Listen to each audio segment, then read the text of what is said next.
Jared? Here. Scott? Here. And I'm here, I'm Jane. Okay. Excused Doug Prosser, Steve McElroy, and Dale Baker. Okay. I think we need to make an amendment to our agenda because I forgot to put on approval of the April 16th minutes. So if we could have a motion to add that to the agenda. I'll make a motion to amend the agenda. Or to add approval of April 16th minutes. All in favor, say aye. Aye. Opposed? Okay. We're going to now go into, well, okay, geez. All in favor, say aye. Aye, but we still have to. Oh, approve the minutes. Jeez. It's gonna be one of those nights. I'll make a motion to approve the minutes from the April 16th meeting. Support. Okay, thank you. They keep me in line, mostly. Okay, going to have, okay. All in favor of approving the minutes? Aye. Opposed? Okay, thank you. Okay. I'm making an announcement now, and that has got to do with some of the behaviors that we've had. For one thing, we have had a formal letter of complaint about somebody feeling they were being physically threatened. And we've had a lot of verbal abuse. Everybody has a right to their opinion, but that opinion needs to be stated in a not vicious way. I'll read from our bylaws. Any irrelevant remarks which are personal, remarks of another person's race, religion, sex, physical condition, ethnic background, beliefs, or similar topics, profanity, and other remarks which are not about the topic before the commission. We respectfully ask that you treat other people with respect. Most of the people who speak are very respectful. There are a few who have not been, and we believe we're going to have a police officer here tonight, and she is going to escort anybody out who cannot control their own behaviors. We understand this is an emotional situation, and you have very intense feelings about it. However, that doesn't excuse inappropriate behavior either. All right. So at this time, we're going to entertain general public comment, and we would like to keep the general public comment to non-solar related objects or issues. So we're going to open the floor to general public comment. Again, we do have sign-in sheets there on the podium, so please, if you would, sign in. We will have a 3-minute time limit. Sign sheets. And it's a sign-in sheet on the podium. How's this thing out? All right, very good. My name's Alan Russell, 313 Maumee here in the Ville. And if you have children here, because I appreciate that, you want us to use certain language talking, but I'm going to say whatever the hell I want. Okay, I appreciate that. Children, if you're in here, plug your ears, because I'm going to say some real scary things. The 9 scariest words you'll ever hear. I'm with the government, and I'm here to help. Friends, neighbors, and fellow Michiganders, we live in a state defined by landscape, the rolling hills, the fertile black dirt of the farmlands, and the dense forests that have sustained us for generations. Across our state, thousands of acres of prime soil are being covered by glass and silicon. We are told this is the clean future. But when you look beneath the surface, the math doesn't add up, and the legacy we are leaving our children looks like a green paradise It doesn't look like a green paradise, but more like an industrial graveyard. The first thing we must understand, that these solar fields are not blooming because they are the most efficient way to produce power in the state of Michigan. They are blooming because they are artificially sweetened by our tax dollars. Currently, the federal government investment credit covers 30% of the total cost of these massive installations. Nearly a third of the bill is paid before a single photon is captured, not by the energy companies, but by us, the taxpayers. Here in Michigan, we've added even more incentives, including property tax exemptions, and effectively paid private developers to take our land out of production. When a project only makes financial sense because of government handouts, it isn't an innovation, it's dependency. I got a lot of stuff, Public Act 233 has stripped away local control. There's the solar graveyard, okay? We've seen this script before. I mean, as human beings, we recognize patterns better than any creature on earth. We've seen this time and time again. Look at the cautionary tale of the inner city housing project of the 1980s. Those were hailed as a modern solution fueled by the rush of federal subsidies and grand promises. When the subsidies dried up, the structures, the reality set in, the developers walked away. We were left with hollowed out concrete shells, not backed by any surety bonds to guarantee that in 20 or 30 years, when we're left with this barren land, that there's any recourse. They'll be gone. There's better ways. Small modular reactors, clean, efficient. The technology's almost there. All right, solar is a gamble in a state known for its cloudy winters. SMRs, small modular reactors, don't care if it's gray, January, afternoon. In conclusion, Thank you. we are currently sacrificing our most valuable asset, our land, for a 20-year. Okay, very good. Thank you. Thank you for yielding your time to me. This is destined for a landfill while ignoring the compact, reliable nuclear technology. Let's stop being the dumping ground for subsidized silicone. Let's protect our farmland, restore our local voice, and demand the energy solutions for the 21st century. Thank you.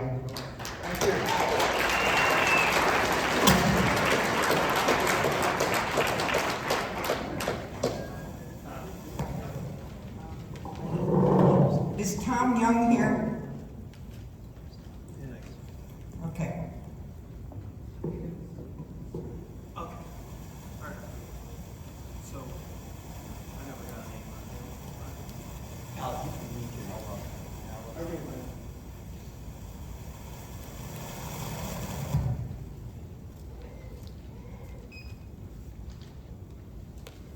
Hey, sir. I'm Mike Smith, and I'm from the city of Jonesville. However, I am here on behalf of the Hillsdale County Community Foundation. On behalf of the Hillsdale County Community Foundation, I wish to clarify our position and perceived support of the Heartwood Solar proposed project. The Hillsdale County Community Foundation maintains committed to our long-standing mission of serving all members of the community.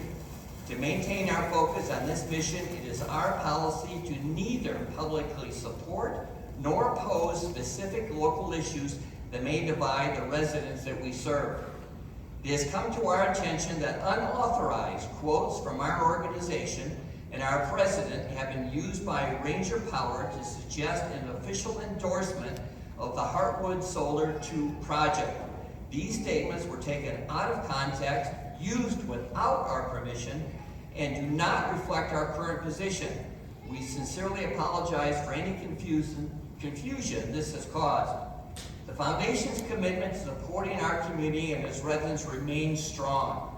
As our current charitable relationship with Power Ranger is no longer seen as community support, we have made the decision to take a step back. Due to a series of missteps, we feel the original intent of the Foundation has been compromised and can no longer take a positive impact in the Jonesville area. We have never received any money for an endowment fund, and all funding for direct community giving has been dispersed. We ask for the community's grace and understanding as we move forward.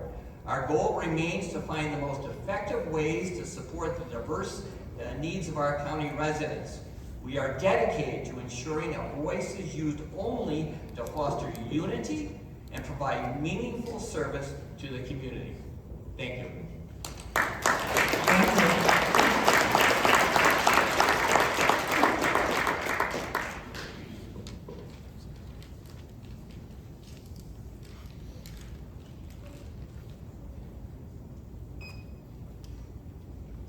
My name is Michael Jordan.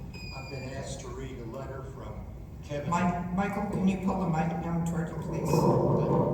Is this better? Yes. Okay, thank you. My name is Michael Jordan. I've been asked to read a letter from Kevin Lavin. He owns property on North Adams Road, and he has asked me to read this letter for him and for his wife, Kathy. 2 years ago, we purchased 23 acres of farmland on North Adams that will be directly flanked by the solar project on the west and northern sides. We object to the plan to turn much of the farmland in Fayette Township into a glaring sea of industrial eyesore. The truth is, the energy company executives and our corrupt state officials are on the same side of the coin. They are both using our money to advance their nefarious objectives. In fact, the state has already used $675,000 of taxpayer money to encourage township officials to accept this egregious disruption of a bucolic farm town. As this project moves forward, the state is most certainly going to use more of our money to provide grants and donations to local schools and other community interests. This is an attempt to mollify residents and pretend that this is some kind of altruistic program that benefits everyone. Nothing could be further from the truth. In 2023, the current governor signed a package of climate bills requiring 100% clean energy for electric providers by 2040. That is why the highly regulated, that is subsidized, energy industry has such an incestuous relationship with Michigan state politicians. When laws codify irrational and impossible goals by fiat, you get malicious projects like the Heartwood 2 solar project. The sad truth is that Ranger Power does not care whether this solar project succeeds or even produces a single kilowatt of power. Not one person working on this project has a salary based on how much energy it produces. That is why Ranger Power does not care if you tell them that it is cloudy 200 plus days per year in Hillsdale.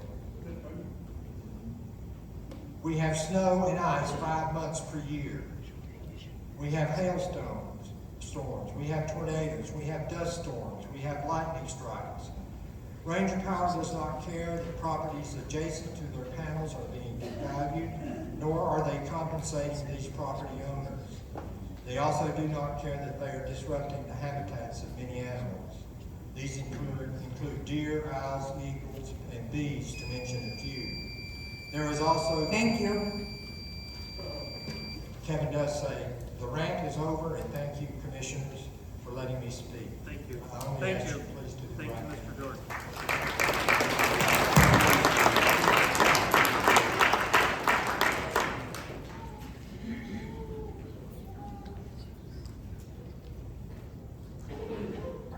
Any other speakers?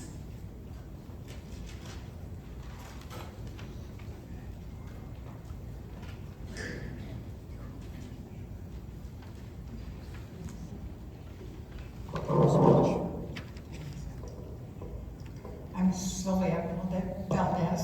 I live at 482 Salem Drive. I recently heard on the news that another 1,000 acres of farmland was near Lansing was being proposed for another solar project. Our farmland is disappearing at an alarming rate, and so the alarm bells should be going off in each and every one of our minds. I urge this board to ponder the decisions that they will make, which will affect not only the people in this room, but also the future generations. Solar panels do not give us food. The land is what feeds us. Thank you. Thank you.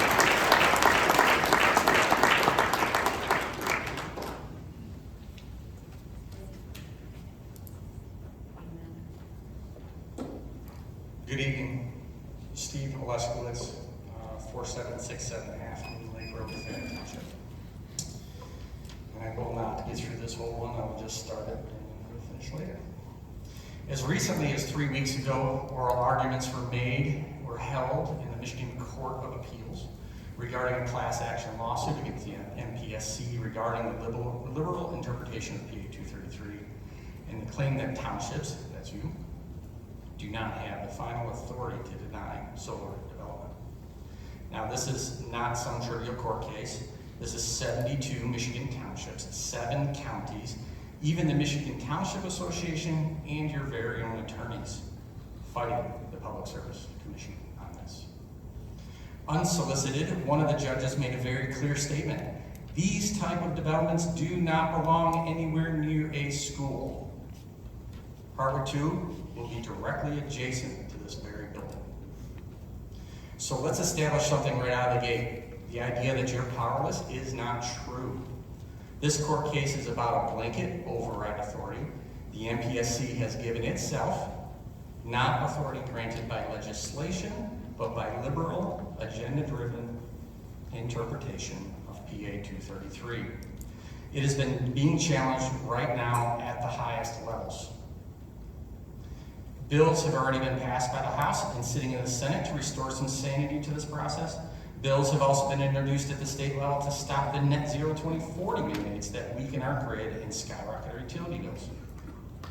Which means tonight is not about what you can't do, it's whether you are willing to do what you are appointed to do. Because your role is not administrative, your role is not procedural. Your role is protective.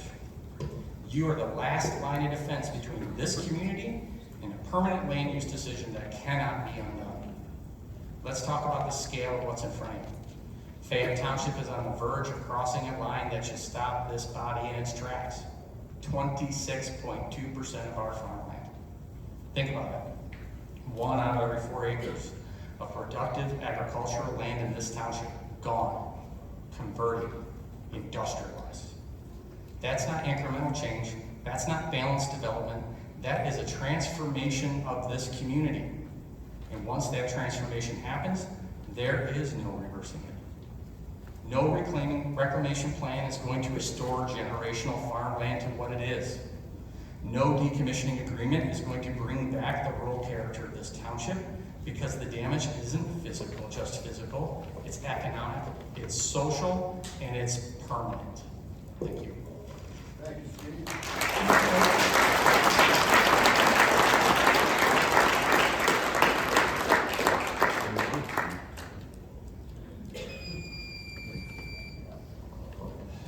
Hi, I'm Dr. Jeff Partner, living in Hillsdale.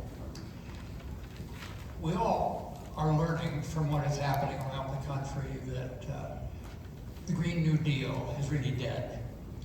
The idea of climate change that has been sold to government agencies such as Michigan's is now on the retreat. These things, this project is a boondoggle created by a lot of money destined towards people in rural areas who can afford to refuse it least. And unfortunately, there's a certain amount of momentum to this. But as I see it, the ship is about to right itself. Michigan shut down the Palisades nuclear plant, along with a lot of other people, a lot of other states and countries that have now decided that that was a very poor thing to do. It is now being restarted by the feds. As soon as the state wakes up and decides to go decides to go nuclear, these solar items are going to become worthless. The expensive electricity will not be marketable. If this project actually comes to fruition, I will know that somebody somewhere along the line drank the Kool-Aid. I'm 84 as we speak. If it happens, that's probably all the incentive I would need to live out the other 20 years, so I can call whoever's still there to tell you, we told you so. This project needs to be stopped at all costs. When I moved here, we moved from a house we built. I could do anything with that house. It was my privilege. When we moved into our place here, which is an 1890 house, I realized that I simply purchased the right to be a custodian to that house, which has nurtured families before and will nurture families after us. It was a privilege that I purchased. All of that land we're talking about was cleared by families who worked hard to clear the land and drain it, and to be good custodians of the land.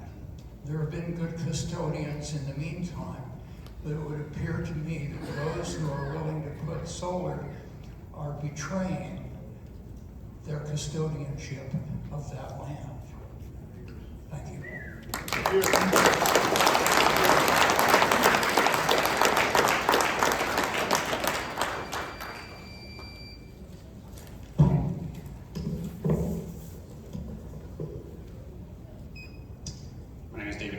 Fayette Township resident. Time's going. I don't know where we are in comment. We've got 3 comment sections on the agenda tonight, so I hope we're just going to get through this quickly. Everyone here knows that you guys should say no to solar. I think you guys should know that at this point. If you don't, something's wrong. There's been a lot of reasons stated for that. You're going to have to sit through this meeting time and again. Every time we don't say no, this is going to keep coming up, and we're going to keep showing up. So thanks for There's a prudent path forward, though, and we can do this together. First, this is a new application under new law. They amended their application under a new law. You guys should treat this like a new application, which means it needs to be referred back to legal counsel for review for completeness and for review.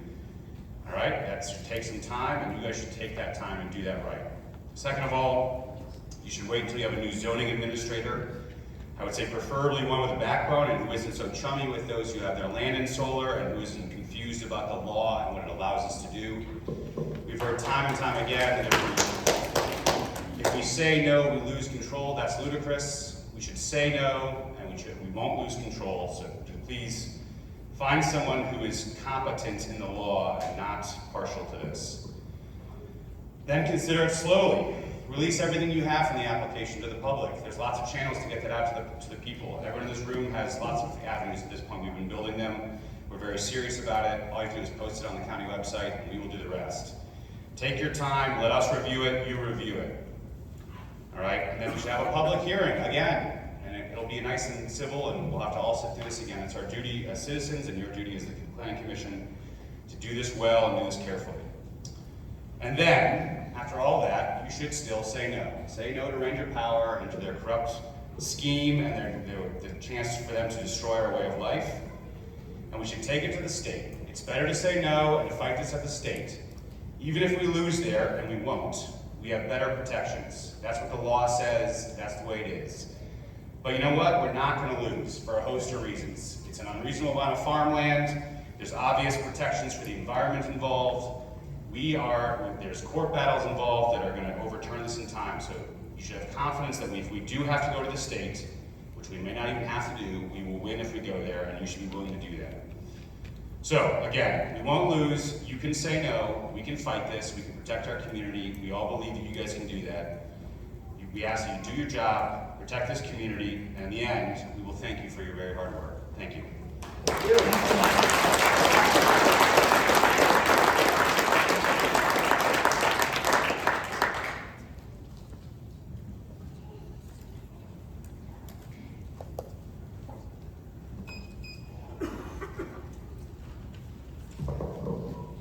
Bayless, Hillsdale College. Let me start here. This is not an anti-solar comment. It's a pro-community comment. We already host Heartwood 1. Many acres of farmland there. With Heartwood 2, as it was stated earlier, we're going to be north of Frank, you need to step just a little closer. We're going to be north of 26% of the farmland, as Steve pointed out. At what point do we stop and ask how much is enough? This project would commit an inordinate percentage of our township, or your township, to long-term industrial use, as many have said. I don't want to reiterate everything, but I'm going to pick pockets of folks who have spoken before in previous sessions. We've heard it said, both by the Ranger Power folks as well as others in the meeting, that landowners should be able to do what they want to profit from their land. That's antithetical to the very concept of zoning. Zoning exists specifically to prevent uses that impose harm on the broader community. If anything goes were the standard, I should be able to put a nuclear power plant in my backyard, but I can't because that would adversely impact my neighbors. It would also be an eyesore. It'd be all the same things that Mr. Miller was told, why he couldn't put a second bay in his garage. A presumably profitable, going concern business in the township, and you can't grow it because it would be an eyesore and increase traffic to his neighbors. So, if a reputable business can't grow due to zoning concerns, why are we papering our entire countryside with solar panels in the name of freedom? It's not. There's negative externalities on the neighbors. That's why there's so many people at these things. Another gentleman last time, I believe his name was George, mentioned herbicides and pesticides. Yeah, he made a great, I thought it was a great comment. To reduce fire risk, these facilities rely on herbicides and pesticides. Chemicals like glyphosate, atrazine, Google them. They don't do good things to the human body, especially if they end up in water. And that's been the concern. But the retort has been that solar panels are not toxic. Well, the panels may not be, but the things that they spray to keep the weeds down and to keep pests away are. Fayette Township should not be asked to carry an outsized burden so others can claim benefits. And before someone starts, you can spare me the tax benefits and the generational wealth that a few families might get out of this. In reality, it's an imbalance. You've got less than a dozen people who stand to make a lot of money, and everyone else's property values are going to go into the tank. So I'd ask that you draw a line here, as everyone said. If you don't, this isn't the last of it. Next will be batteries, data centers, etc. So even if people don't care, even if they don't like their neighbors, you can send a message to Lansing by voting this down. If they want to be totalitarians because their masters over in Davos demand it, pull their card, make them take their mask off. Thank you.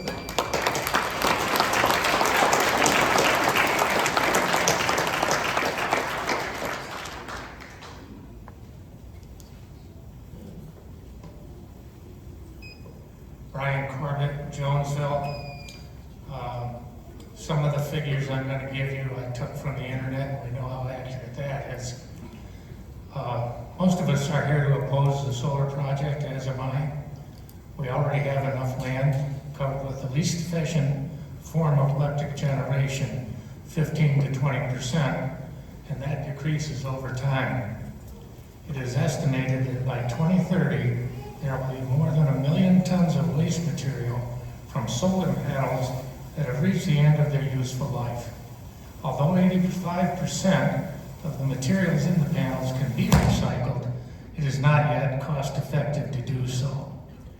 I haven't heard of battery storage for this project, but we can see by the way that electric vehicles burn up, that battery technology is not up to the task. Keep in mind that the first electric-powered vehicles were developed in the 1890s. A guy named Henry Ford put them out of business because his vehicles are about half the cost.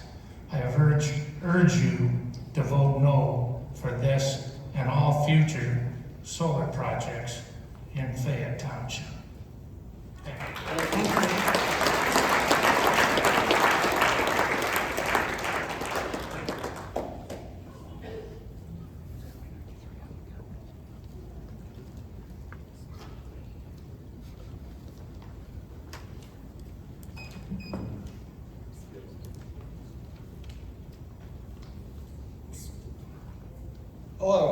My name is Jonathan Smith. I live on the corner of Ball Road and Hillsdale Road in Fayette Township. First of all, I just want to thank you guys for your service to the community. Being on a planning commission before, I know it's a lot of hard work. I appreciate it. I've lived in this area for nearly 40 years. I just want to maybe ask us, all of us, to picture a few beautiful scenes here in Michigan, especially all of us being from Michigan. Maybe picture Lake Michigan, and then picture being on the beach and seeing windmills off in the distance, or maybe being up in the dunes, the Sleeping Bear Dunes, seeing industrial parks along the landscape there.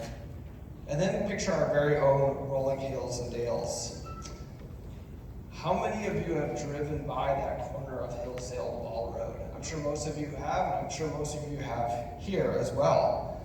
I've driven by that curve my entire life.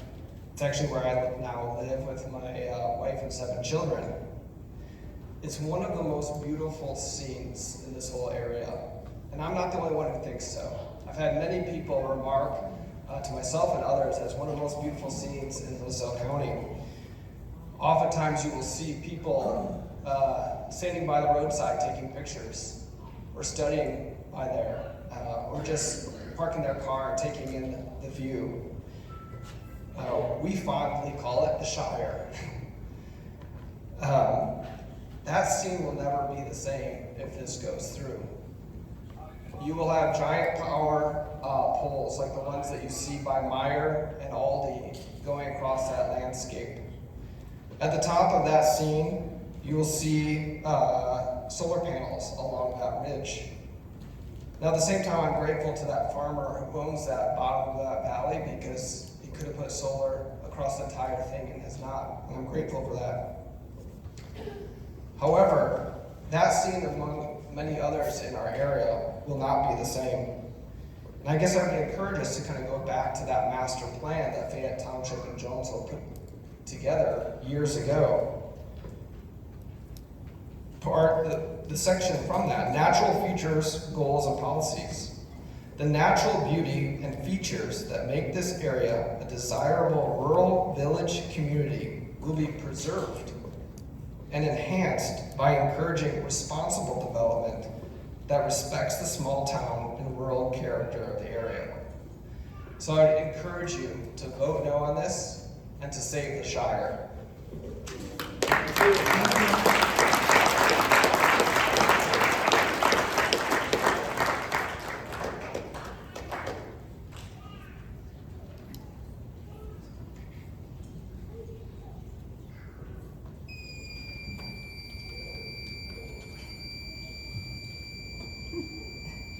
Sorry.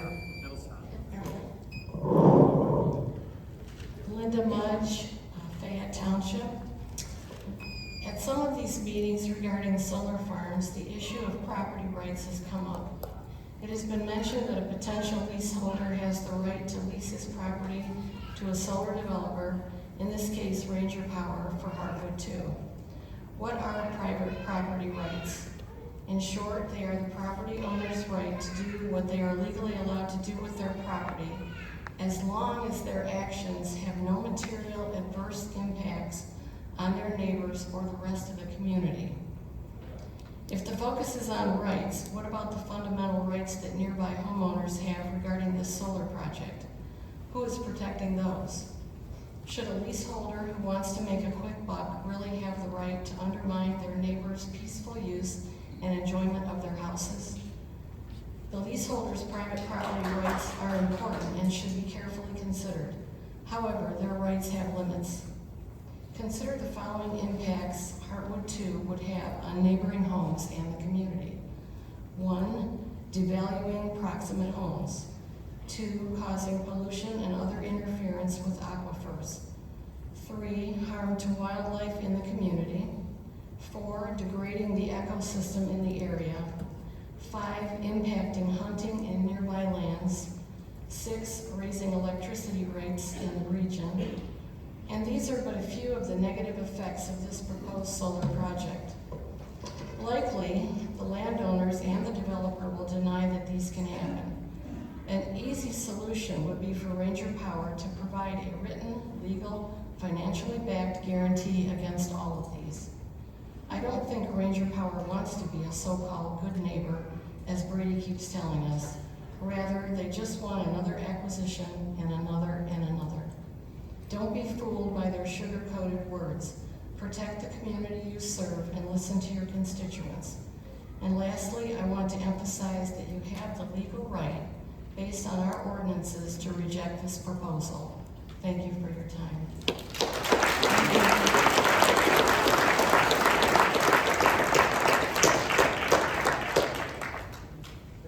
Oh, I'm sorry. Okay, thank you.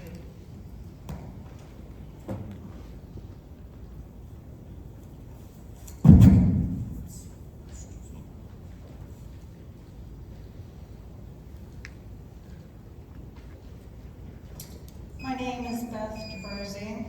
We're building on 14 Wildlife Drive. It's in Hillsdale. It was annexed from Fayette Township. I'm going to use these 3 minutes in this portion to talk about the travesty of the decommissioning proposal.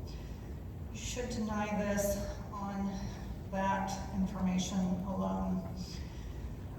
I see here in this document that Ranger Power commits again to only provide financial assurance in the form of a surety bond in an amount not less than the net decommissioning cost.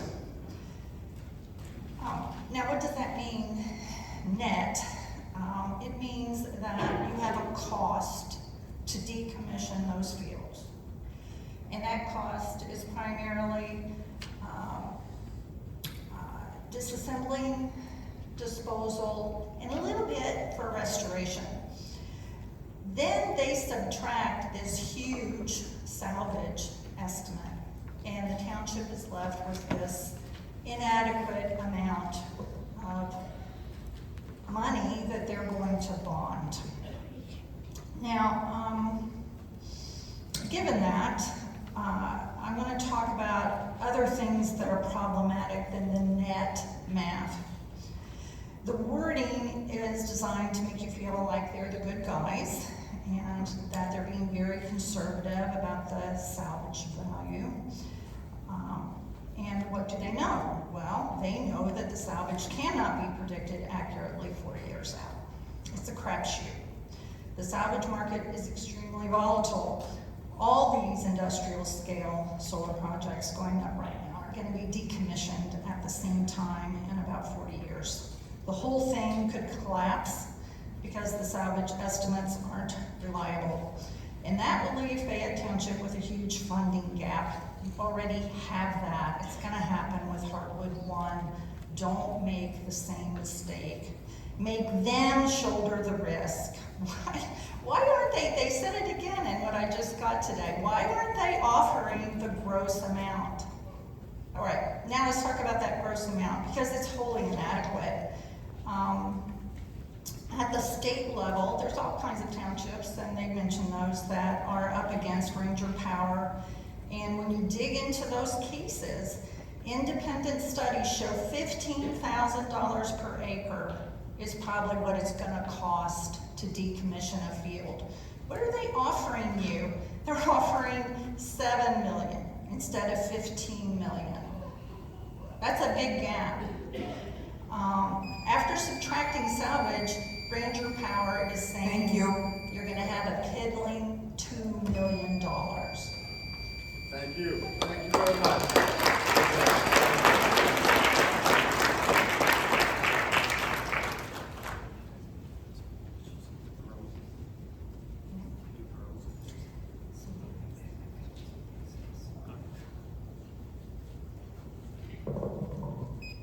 Hello, Kayla Thompson, City of Jonesville. I want to stand up here to say, do not make this about money. We are all in this room and have been going through this for months after months because 7 landowners made a decision about money. I understand the amount that may come from us approving an application from the state to fight this looks promising. But I also think that the city and the township will succeed in other ways without 75,000 that comes.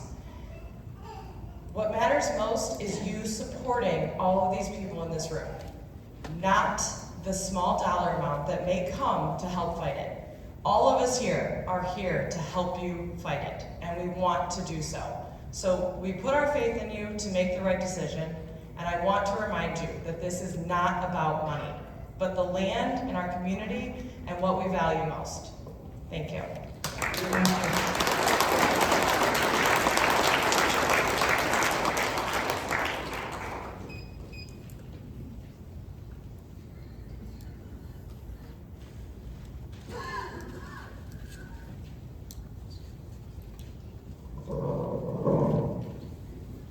Steve Lanius. Speak up. Okay. Thank you, Bob. I believe it is about money. Brady has stated that Ranger Power comes into our community and passes out money for this organization or that organization. Well, the money he's passing out is our money. It's grant money. The government doesn't have any money.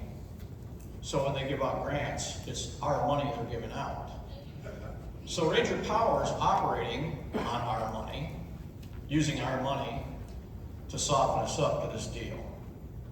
So if I get this right, Ranger Power comes in here, wants us to give up our land and our properties for this ugly solar system they're putting in that we have to live with. And the benefit goes to Ranger because they're selling the power to somebody else. So we don't get that either.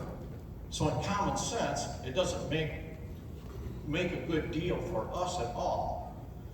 So one of the other things I'd like to point out too is I Googled today, from December 1st till now, we've had 55 days of measurable sunshine in 6 months. If that weather pattern continues, that's only 110 days a year. Are you going to generate that much solar power to pay for that system in that year? I don't think so. But those are the numbers. But the other thing too is the scrupulous deals that are going on. And we see that the Community Foundation has discovered that Ranger Power has illegitimately used some of their wording, if you will. And it just goes to show if they'll use that, then what else are they hiding? Because they're using that for public support. And if they have to be devious in using that for public support, what else are they being devious about? I just don't think this is a good deal any way around. The power goes to some other place. The money goes to Ranger Power, except for the property owners that have vested interest, let's say. So I would advise you to say no on this deal. And you have the community's full support behind you. I want you to understand that, and I think you do from the showing of the people tonight. Thank you. Thank you. Thank you.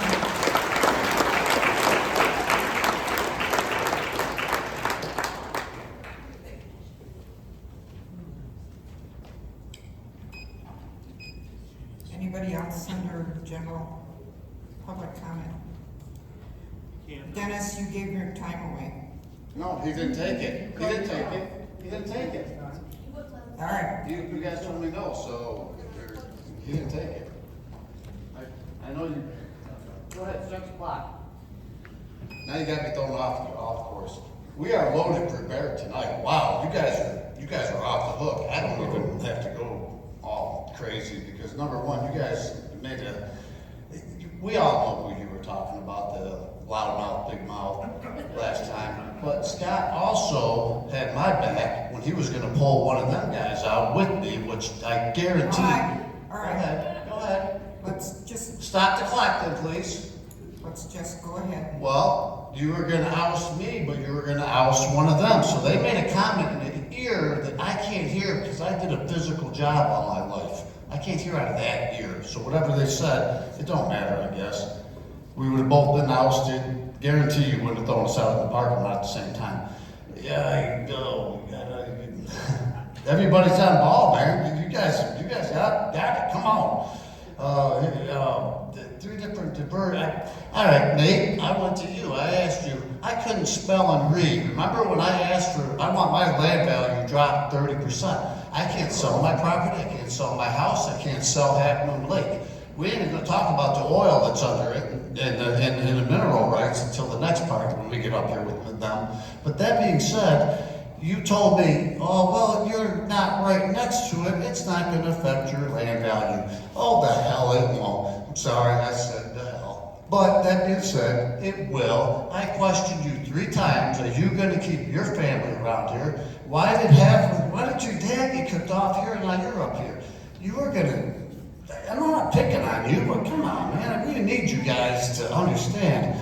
And what we have behind us, this is, how are they gonna fix? They don't care. Ranger don't care. Again, they will be gone. And who knows how many times it'll flip into different names. Hillsdale, I made a little joke the other night. Hillsdale County, it was made from hills and dales. A dale was a low valley. So everybody's already crossed what I was gonna say. Hillsdale, what, are we gonna change it to Solardale? Because they gotta level all the fields to make it so these solar panels, and then we'll go with solar flux, where birds come down. They don't know where they're landed. They think they're landing on a nice new pond. So they land on this beautiful pond that Trump stopped in California, my understanding, and I always say that, and then they catch on fire, and then they take off, and then we have burning, dying birds. I read it online, and that, right or wrong, what I read online, it's mostly right, I think, I hope. Come on now. You guys know. Is it worth 99% of this community that was named great?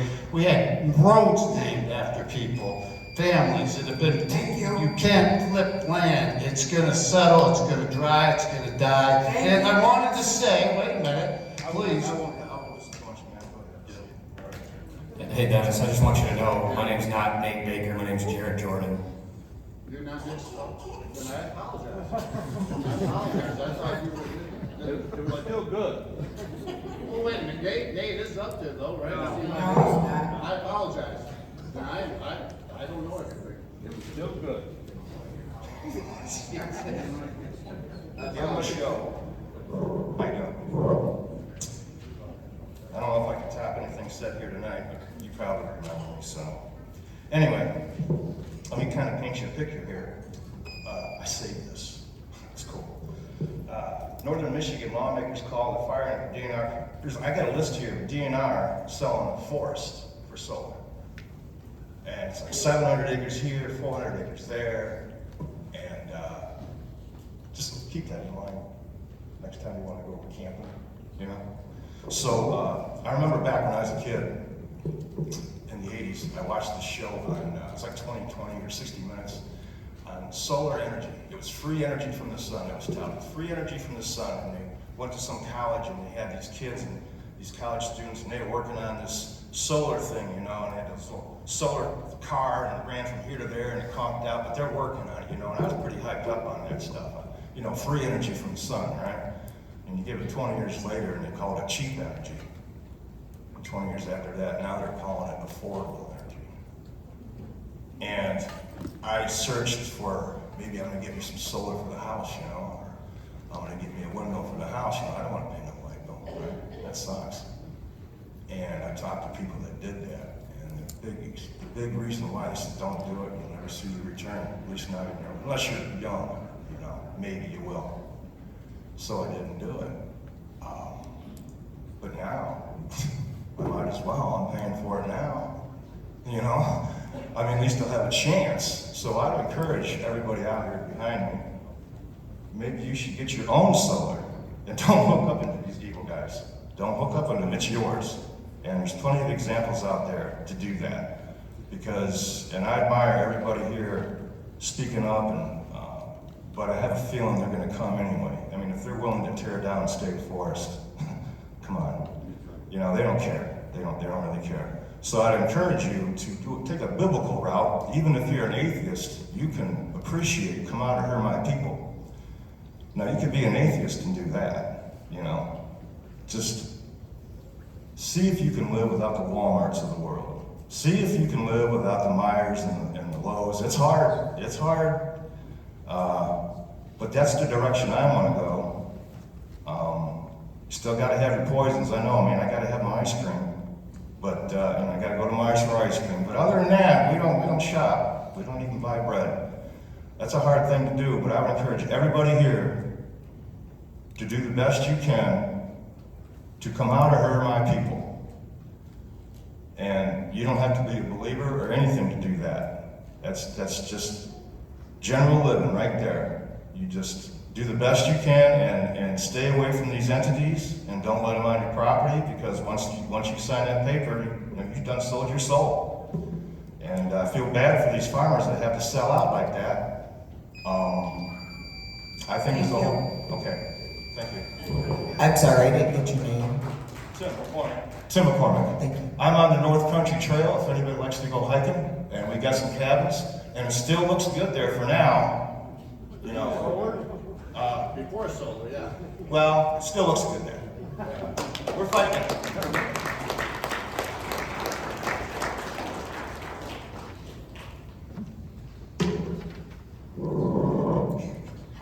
Hi, do you need my name? Please. Summer Wells, I live on Moore Road. I'm going to take a different route. I'm actually a literature teacher, so as we started talking about this topic, it reminded me of a story. I don't have time to read the whole thing, but I would like to read just a few pages. It's from The Little House. Once upon a time, there was a little house way out in the country. She was a pretty little house, and she was strong and well built. The man who built her so well said, "This little house shall never be sold for gold or silver, and she will live to see our great-great-grandchildren's great-great-grandchildren living in her." The little house was very happy as she sat on the hill and watched the countryside around her. She watched the sunrise in the morning. She watched the sun set in the evening. Day followed day, each one a little different than before, but the little house stayed the same. In the nights, she watched the moon grow from a thin new moon to a big full moon. And when there wasn't a moon, she watched the stars. I have to skip several pages, but what happens is time passes and the city grows up all around the little house, and she becomes dilapidated, deserted, broken, and despairing. Now the little house only saw the sun at noon and didn't see the moon or stars at night at all because the lights were so bright. She didn't like living in the city. At night, she used to dream of the country and the field of daisies and the apple trees dancing in the moonlight. The little house was sad and lonely. Her paint was cracked and dirty, her windows broken, her shutters hung crookedly, and she was shabby. But she was a good house underneath. One day in the spring, the great-great-granddaughter of the man who built the little house so well saw her sitting in the middle of the city.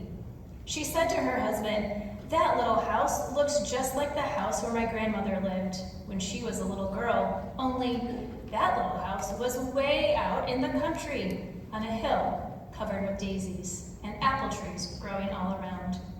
Well, they found out it was the same house, and they asked if movers could move it. So, sure enough, movers come and they move the little house. The windows and the shutters were fixed, and she sat on a country hill, much like the one from her past. As the little house settled down on her new foundation, she smiled happily. Once again, she could watch the sun and the moon and the stars. She could watch spring and summer and fall and winter come and go. She was well taken care of and loved again. This is a story about the beauty of the country, what happens when there isn't any more country, and could we have the forethought to think of generations to come and not just ourselves in this present moment.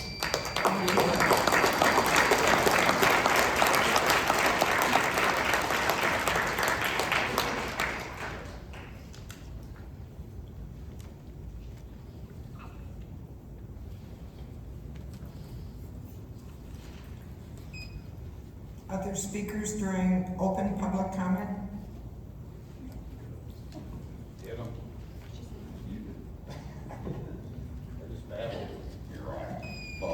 of Scipio Township, and somebody asked me why do I have any concern. These are people and friends that I've had numerous occasions to have coffee with. These people are real and responsible as much as they can do to get by. You know, this Ranger Danger has really taken on such an enterprise in which the governor herself has got herself involved in, and this means dark money, going to raise monies towards her candidacy for presidency or whatever, the Benson and whatever the other one is there. Who is that other one? These people are raising money and gonna make us have to pay. We are paying more in the electric bill. Who's gonna be actually taking care of our bills in the future? Not Ranger Danger, but us. Now, how are we gonna survive? You know, we've already subtracted from our lands, our deer, our wildlife, we can look at. Now, what is it about DNR? As what DNR has done, sacrificed quite a few of our woods up north, and the other gentleman that spoke on that is correct. As well as what we did learn up at the UP, where they put some of the toxic wastes that are being dumped at the UP. Now we got toxic waste systems all over the place. We got the salt mines up here in Detroit. We got the one over in Grand Rapids. We've got just enormous. Why do we want to entertain another dump site? That means this is a dump. You guys have had what we call a blight ordinance. Blight ordinance means the neighbors have the right to go against any neighbor. That means this is blight. We look at what we can see outside of this. Every one of us I've challenged the blight ordinances because I do believe people have the right to put what they want on their property. That challenge was in Scipio Township some years back. This is wrong. Now, who's getting paid in this county? Is there county commissioners that have the run of what they call the planning commission? How much did you guys pay them? How much money is being paid to save you guys' asses to be here in our county? I don't know why we can't subtract and start adding the best things and features to our county. This has been a great county. I'm running also as county road commissioner. You might not like my attitude, but we have other things that are just involved as well. We just got Fayette Township going to court against some of the elections that has just happened, and our sheriff is reluctant to move on that. Again, we have other issues other than just solar people. We are looking at a travesty that our entire state is being run by a ludicrous governor. This governor she's a lost case, man. Come on. We need to get them not to be backed up by the governor, but by us. Thank you.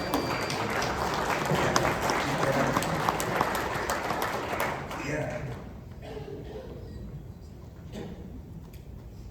Hi, my name is Sue Roush, and I live in Reading.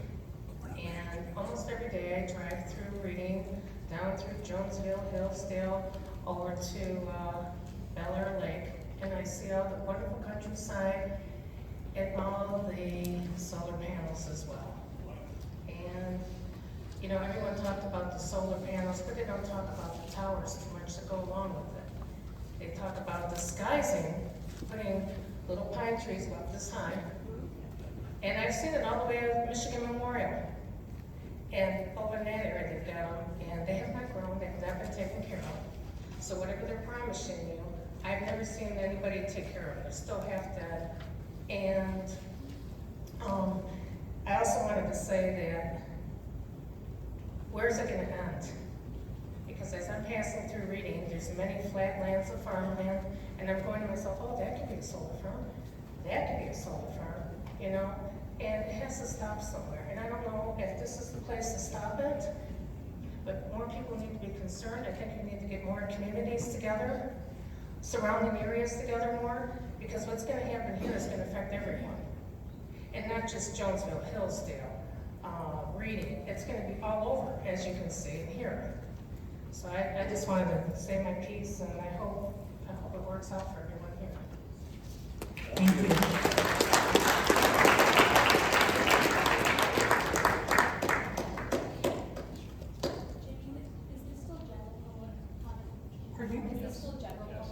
General, yes. Hardly seems like it, does it? Well, as long as we have a pause, I'm going to take just a moment. Somebody said, oh, we have public comment down here 3 times, and that's because Jane made a mistake typing the agenda too. Item number 5 is close public hearing. So, thank you for pointing that out.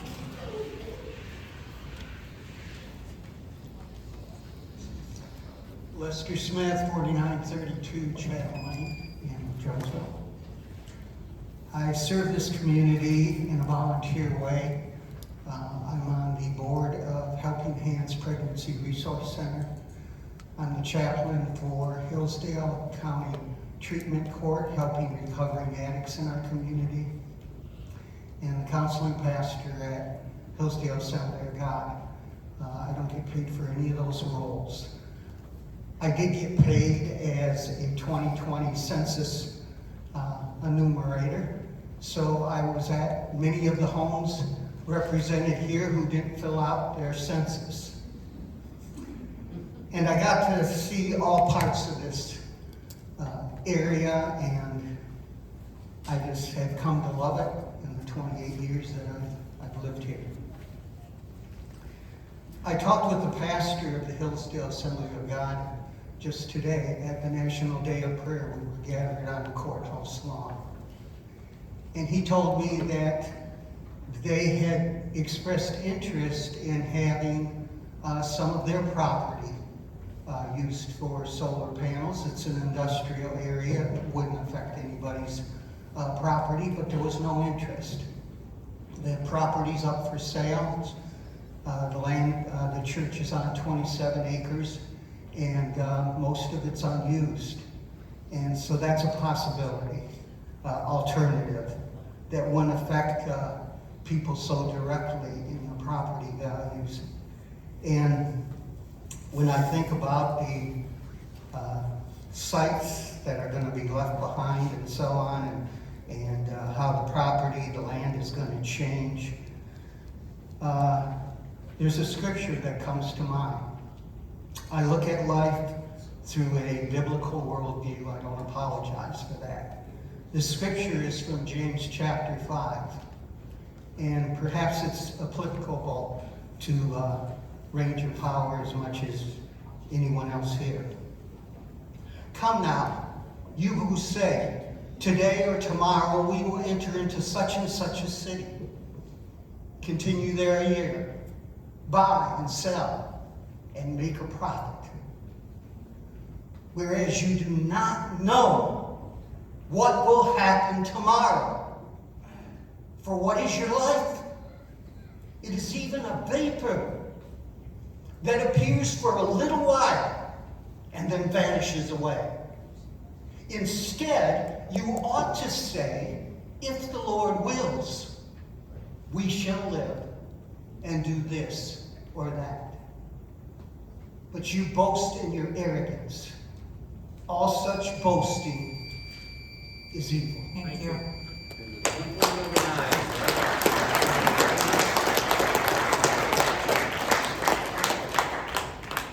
Hello, my name is Keaton Cook.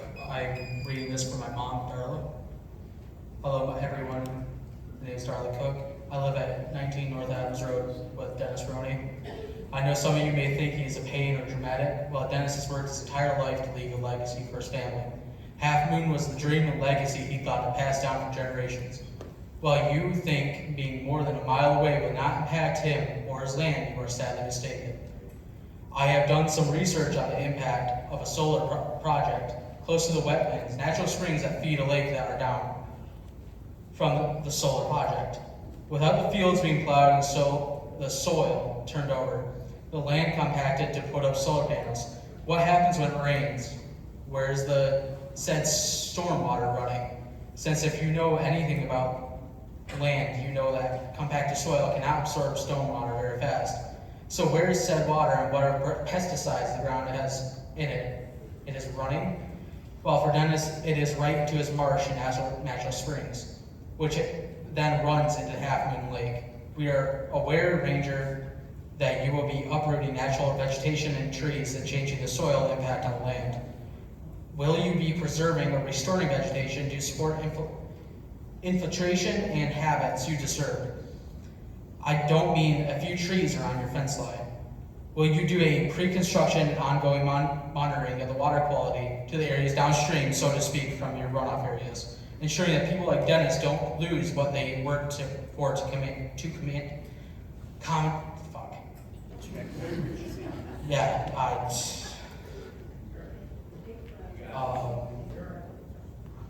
lost my place. You got it.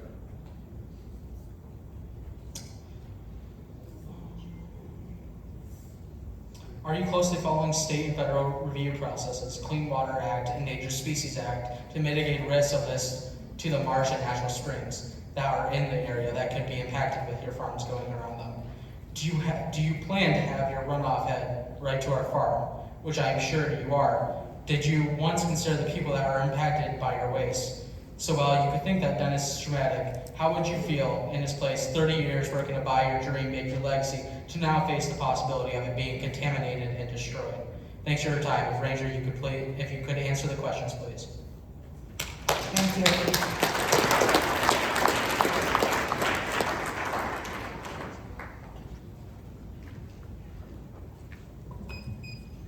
Okay, I'll make it quick. Unfortunately, I have to leave to get my son from baseball. This gentleman here, Your name, Bob, please? Your name, Stephen Duke.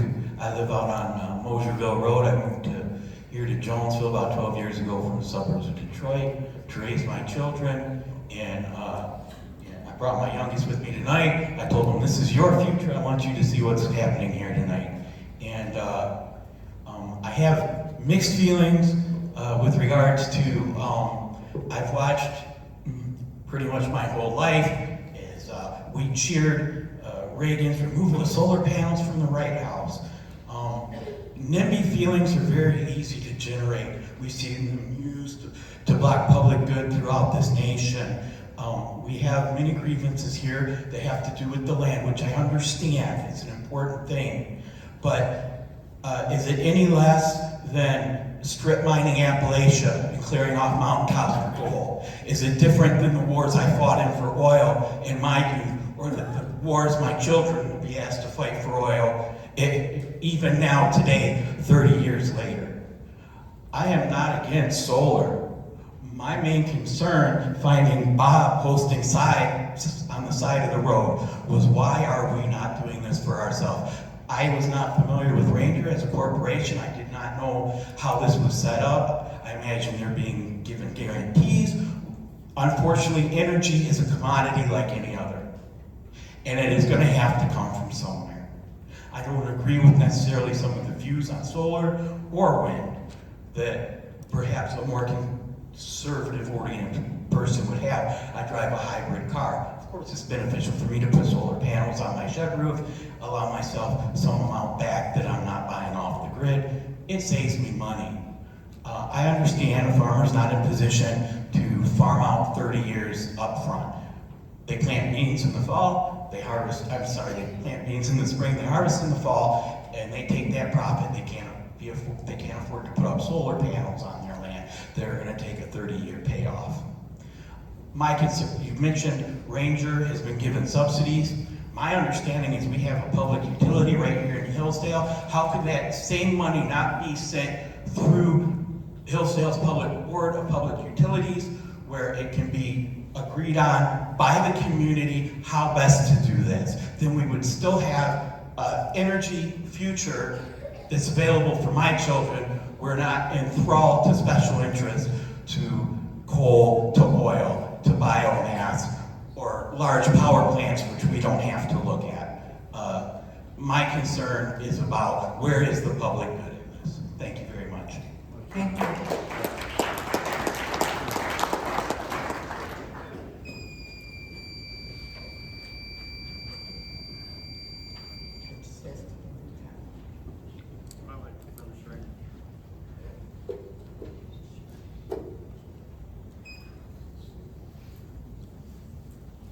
Okay. If that's all we have under general public comment, we will open the public hearing. Oh, one more.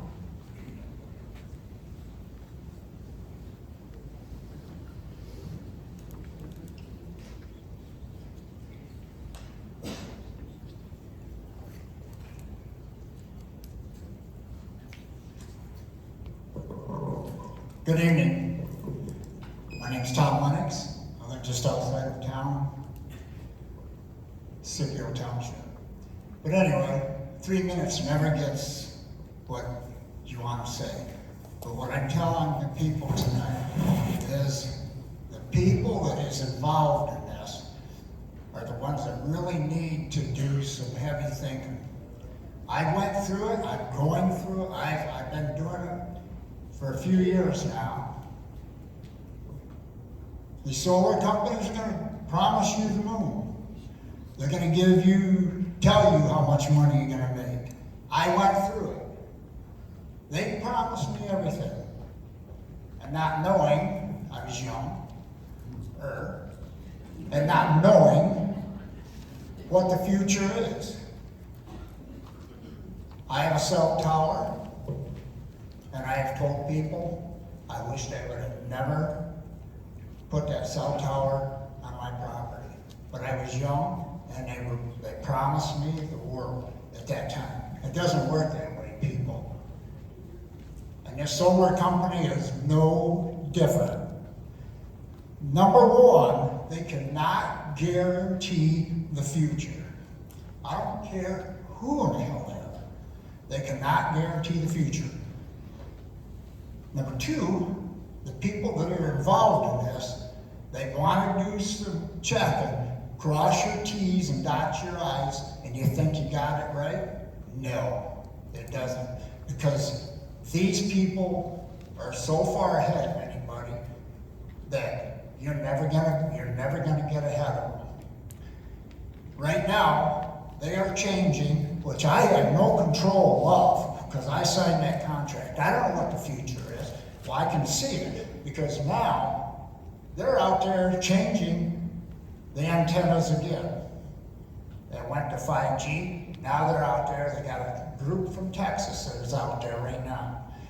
I have no control over that cell tower. They promised me the world, but it doesn't work that way. I'm just telling the people that, number one, you want to make sure you got your insurance is involved in this, because if a tornado goes through, what's going to happen with all this solar panels that ends up in your yard? Are you going to be able to have them come and take care of it? Or are you liable for it and your insurance is going to tell you no?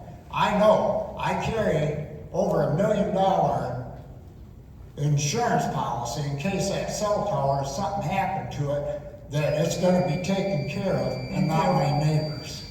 Thank you. Like I say, it takes more than I can tell you a lot more. But I just want everybody in here to think what is going to happen. Okay, thank you.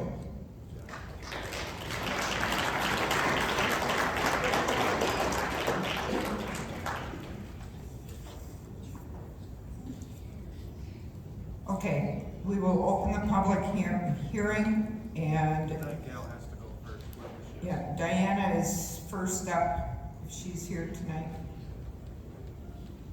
It's 8:20. Okay, thank you. Yes, ma'am.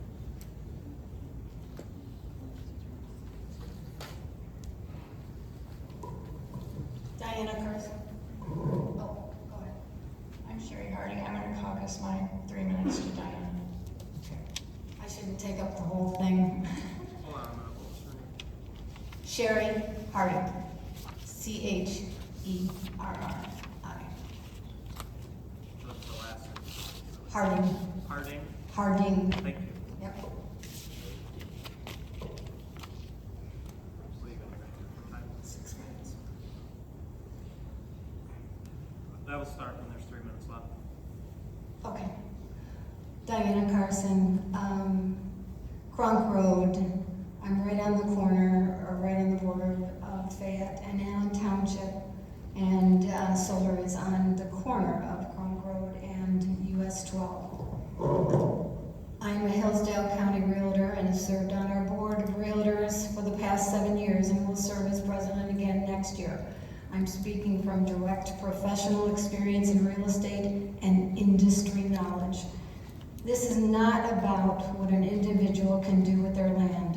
Federal and state regulations already limit land use due to environmental protection, health, and public safety. None of us totally owns our land. We will all want to hold on to as much control and the right to do what we want with our land as possible. But there is a greater need to control what big technology can and cannot do to protect everything and everyone affected. While we do not have comprehensive statistical data on the impact of large-scale solar development, given how rapidly it is unfolding, one fact is undeniable: everything affects property values. I can personally attest that buyers are increasingly asking me to confirm there are no nearby or proposed solar fields. They are concerned about potential impacts on their well-being, their animals, their enjoyment of their property, and their future resale values. The loss of property value is real. Based on consistent client feedback and shifting buyer preferences, it is evidence that large-scale solar installations are viewed as detrimental, negatively affecting property and directly reducing their values. In addition to my real estate experience, I'm a former co-owner of an oil well testing company. We had offices in Hillsdale and Mount Pleasant. We worked closely with major oil companies and personally invested in drilling explorations.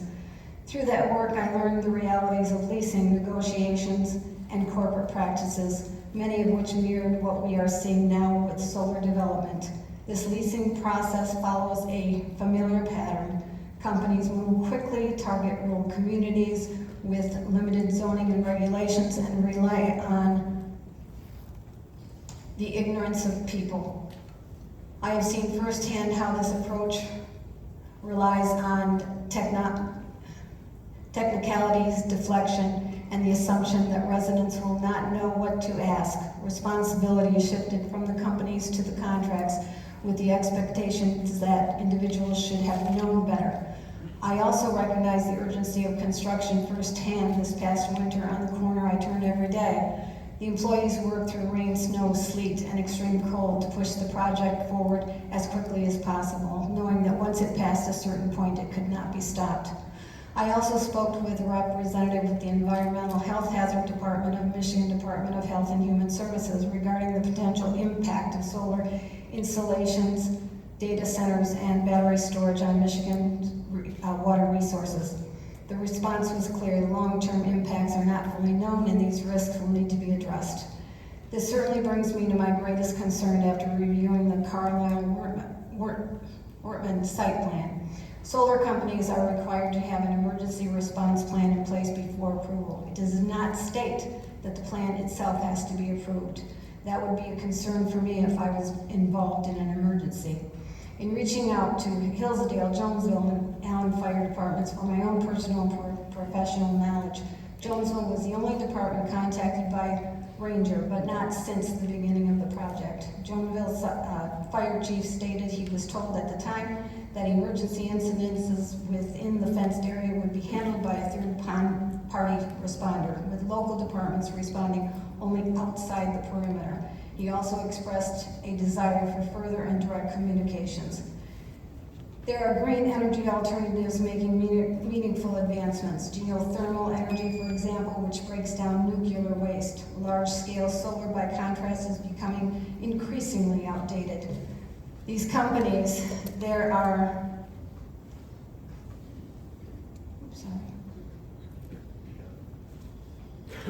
large-scale solar, by contrast, is okay. I will close with two statements. First, to the Township and Planning Commissions. You have the legal authority, ethical responsibility, and credible expert testimony supporting your right to deny approval upon every requirement until every requirement is met in full compliance with the law. If you choose not to act, the responsibility for the decision will rest entirely on the moral and ethical judgment of those involved. Second, to Ranger, nothing here aligns with common sense. Nothing makes sense here. There are numerous states with far more sun and less cloud cover than Michigan. I wonder if you can tell us who actually benefits from solar. I've asked, no one can answer.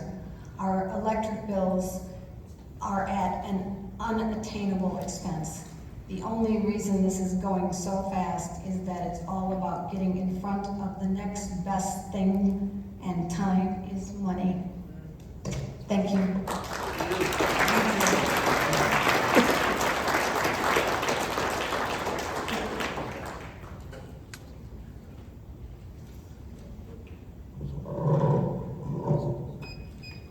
I'm going to be caucusing with my two sons as well as Roger Sparks for a total of 12 minutes.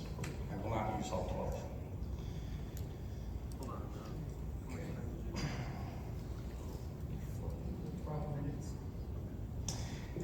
And I caucus with them because I'm speaking on their behalf, because it's their generation that's going to have to clean this mess up. Can you hold on for just a second? Absolutely. Thank you. Can I tell you when to start? Sure. Okay.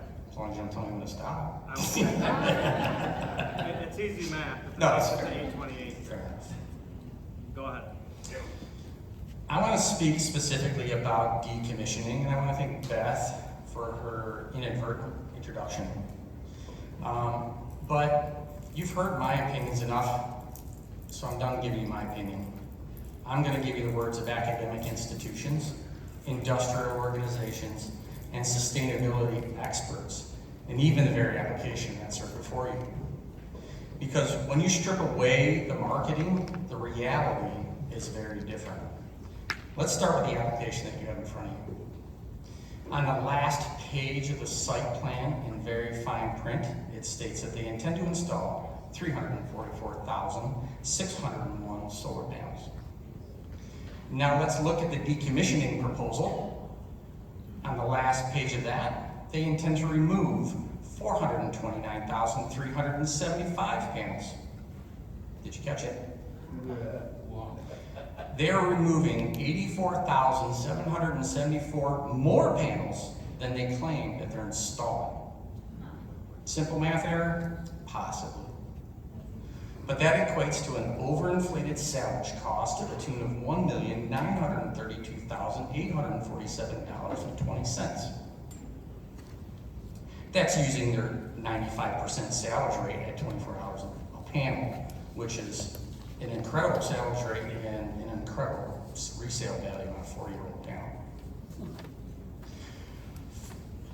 PV modules were assumed, and this is a quote directly from their application, to have a residual value, and I know what assumption they made, as functioning units. They're priced assuming the power output degrades at 0.4% a year for 25 years, and 5% are broken during disassembly. The modules are assumed to have a market rate of 5 cents a watt, which is less than half the price projected for new modules made by the Department of Energy in 25 years. It is assumed that module recycling will be $50 a module plus transportation costs to the nearest recycling facility. And that's a direct quote from their application. Recycling costs at $50 a panel, salvage cost at $24 a piece, and loss over a 25-year period. It's very interesting. So let's look into that cost breakdown. First, they say 25-year period, yet the cost breakdown says end of life 40 years. Then they say recycling costs $50, and yet they classify disassembly and disposal of a PV panel at $2.46 each. Then they go on to say that the salvage value of $24, but I believe they inadvertently meant to say the recycle cost of $50 each. But I guess they forgot about that part. They cite as their source for scrap values a website called scrapmonster.com. It claims itself to be an online recycling industry trade magazine of some sort. Now, I'm not sure why they would use a source like that instead of reputable think tanks like the 7 that I'm going to cite for you to know. Granted that they may not be as well known as scrapmonster.com, but you may have heard of them. Cambridge, MIT, Yale, Solar Energy Industry Association, Homer Energy, the Michigan Decommissioning Rules, all of these and more. The industry itself admits this is an unresolved problem. From the Cambridge Institute of Sustainability, that's this study here that I read on your behalf, Quote, the PV solar industry is under growing pressure to address environmental concerns and effective recycling solutions. This is not a solved problem. This is an industry under pressure because it has not solved it yet.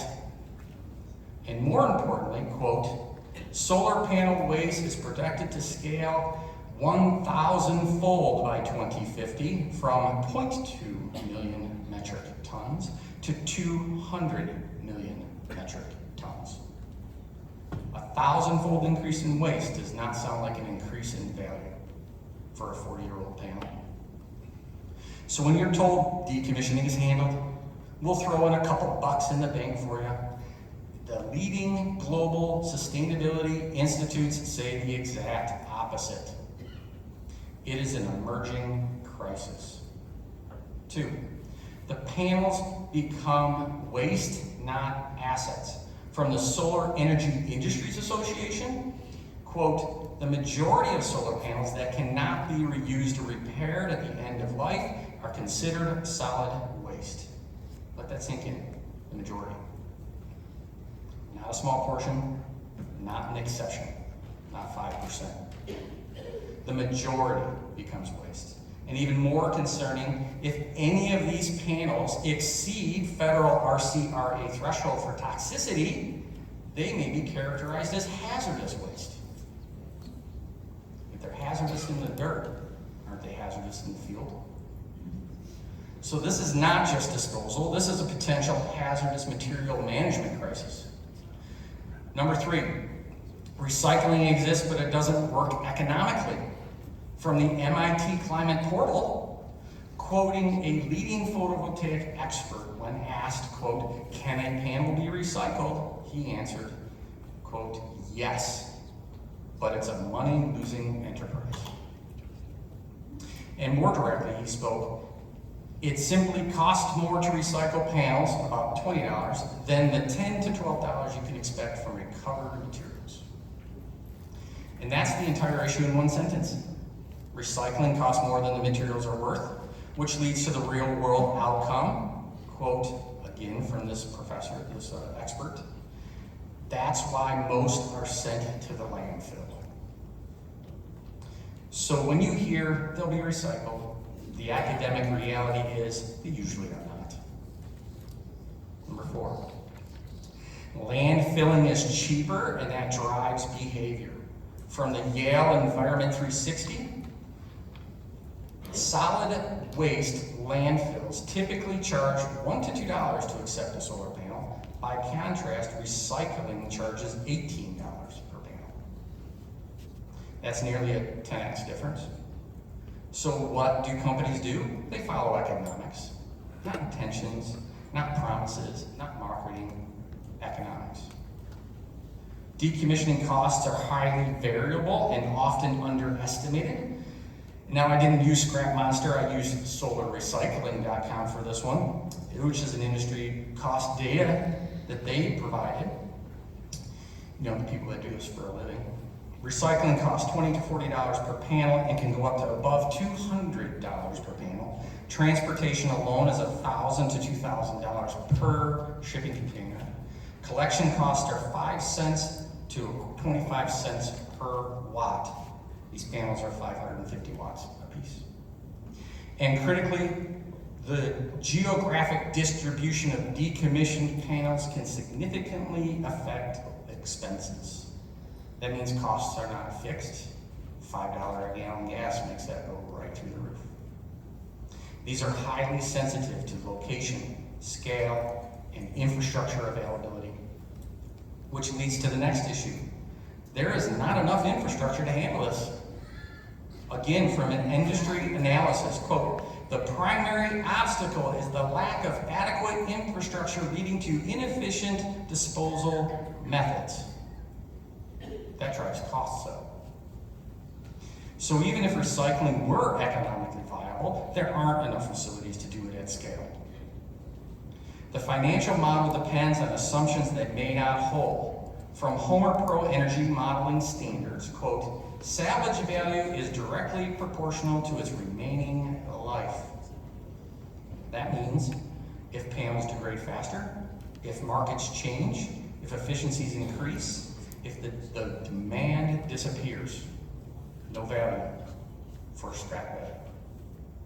Salvage values collapse, and when salvage values drop, decommissioning costs go up.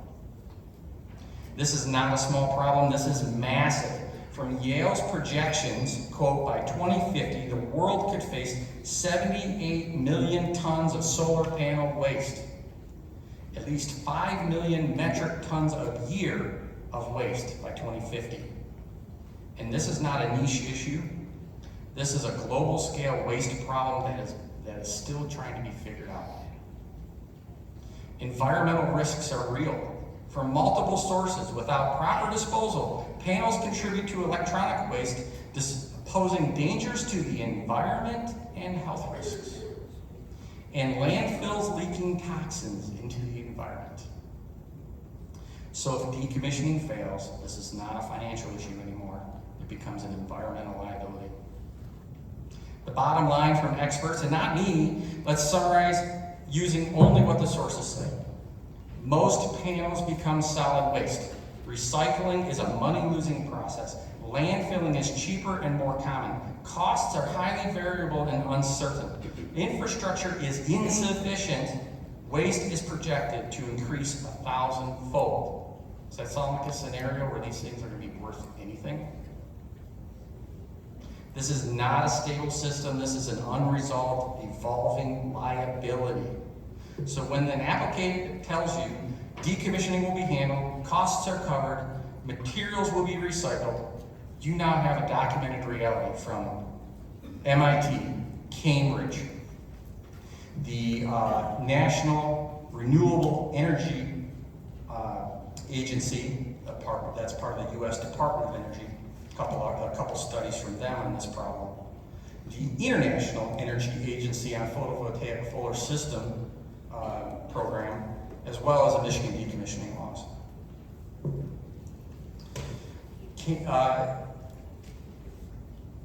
And these are all pointing to the same conclusion. This is not a solved problem, and it's going to get worse. It is a risk. It is a long-term, uncertain, and potentially underfunded risk. And once approved, that risk no longer belongs to them. It belongs to us. Protect our children's future. Deny this project.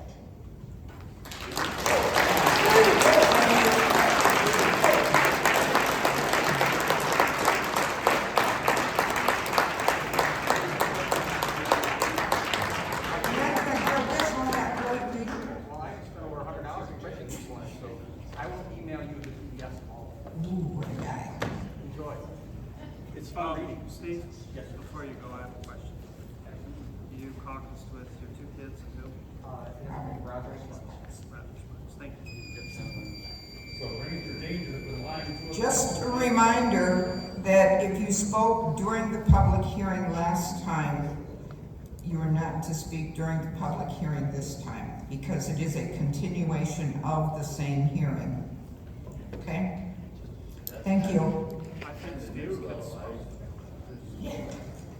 Steve's kids did not.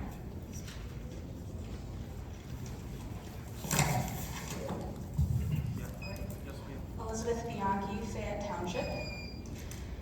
The only question you, the Planning Commission, are tasked with answering is whether this project complies with the Fayette Township zoning ordinance. This should be taken as a huge relief for each of you, because it makes what has been made out to be this huge, complicated, nuanced consideration one that is, according to the laws on the book, actually a very simple one. I will read for you once again the Fayette Township zoning ordinance, specifically section 1404, that makes the rejection of Heartwood Solar 2 not only a simple legal consideration, but a legal obligation per the laws in place in this community. Quote, "The Planning Commission shall review each special land use permit request and approve said request only upon finding that all of the following general standards are complied with. Only and all are especially important words here. Standard A, The use is designed and constructed and will be operated and maintained so as to be harmonious and appropriate in appearance with the existing or intended character of the general vicinity. It will be compatible with adjacent uses of land and will not change the essential character of the area in which it is proposed. As my mother, Michelle Bianchi, said at the last meeting, you do not even need to read any further. You can stop right there. Because the very first mandatory standard has already not been met on a list of standards that must all be met for approval to even be considered a possibility. Even if this was the only standard of the 5 that was not met, that would be sufficient, as the law is clearly and distinctly indicating that the Planning Commission has the ability to approve a special land use permit only if all standards are met.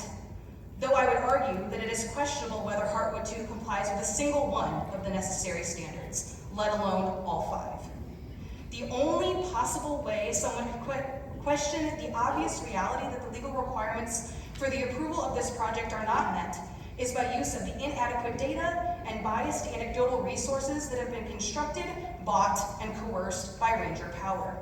It was noted at the last meeting as though it was some important feat that Ranger handed in all the required documents for application. I want to note that just because they handed all those in, it does not mean the content within those documents is true. You can see with your own eyes that so many of the claims made in those documents do indeed contradict reality. This project is contingent upon Ranger Power convincing good people to ignore reality and the laws of this township. This is not about property rights. It is about your obligation to uphold the laws that exist in our zoned township and to defend the character of this township and the well-being of your neighbors. Thank you.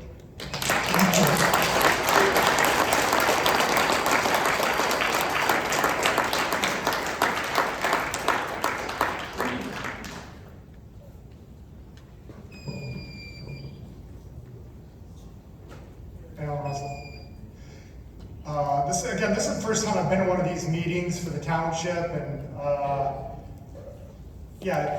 this stuff will drive you crazy, right? And I feel like I'm in a movie, Aaron Brockovich, you got the evil, folks that, can't take a hint that 99% of us say, we don't want it, and you're still here, take a hint. And then, I would say, where are the Klein Tool people? We have this building that the city couldn't give away. You can't pay somebody to take this. Why? Because of contamination. Sweetest real estate in the city of Jonesville for sale right now on the corner of US 12 and Maumee.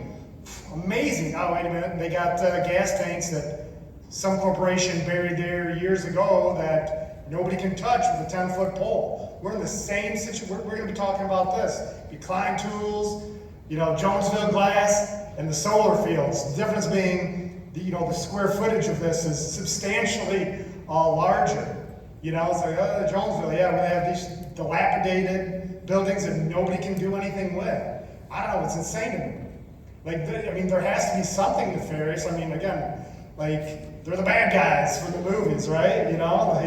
I'm sure, when we watch the movie, we're the, we watch the good guys, right? We're rooting for, Aaron Brockovich, not PG&E, the Rangers, right? Just make the good decision. My apologies for going over earlier. Thank you. Thank you.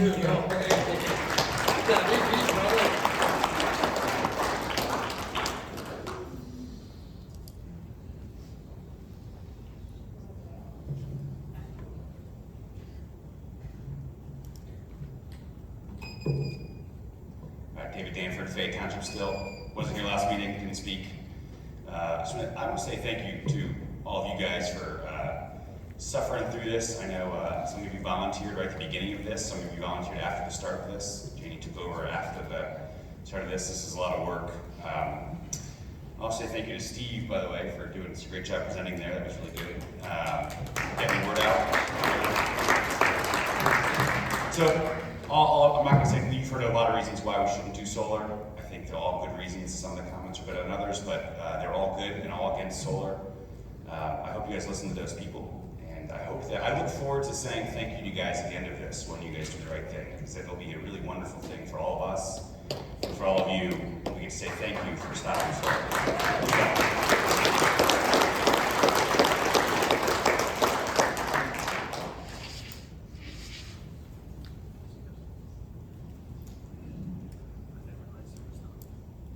Keith, go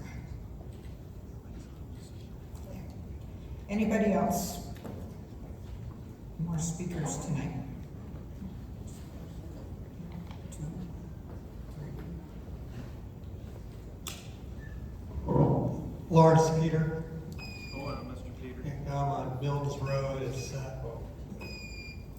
Fayette adjacent. Golly, thank you for being here. You know, I'm reminded by Benjamin Franklin here. You know Benjamin Franklin, right? He's on these. So much of this is turning on Benjamin Franklin's. But Benjamin Franklin was a patriot too, much like many of the folks that formed this community and are here tonight. And one of the things he said, and it seems so appropriate, we've heard so many comments. I haven't heard a comment supportive of this whole project. Every single one of them has said, please do the right thing, because doing the right thing is the right thing to do. Make the right decision. And that right decision is to just say no. But you know what Ben said, and he said a lot of great things, and I encourage you to look up. And he said, if we don't hang together, assuredly we'll all hang separately. Thank you.